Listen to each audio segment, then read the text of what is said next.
তুমি যদি এখনো না জানো এসএসসিতে কোন সময়ে কোন বই পড়বে, কি বাদ দিবে, আর এক্সামে কি আসতে পারে, তাহলে এই ভিডিওটা স্কিপ করো না।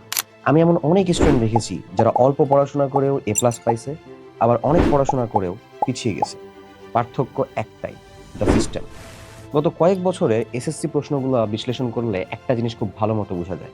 এসএসসি পড়াশোনায় বইয়ে সমস্যা না, প্ল্যানিং এ সমস্যা। এসএসসি পড়াশোনাকে আমরা 3টা ফেজে ভাগ করতে পারি। Phase 1, concept building. এই সময়ে টার্গেট একটাই, কোনো পড়া মুখস্থ না, আমরা পড়াটা বুঝতে পারছি কিনা।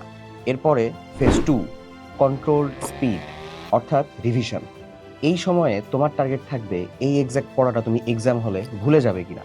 এবং phase 3, exam mindset, exactly suggestion পড়া।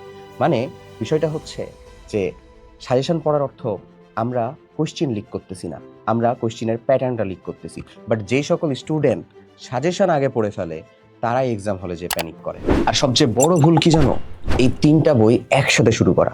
মাস্টার বুক শেষ না করেই সাজেশন, সাজেশন শেষ না করেই রিভিশন। অর্থাৎ এটা একটা ফেইলিয়ার লুপ।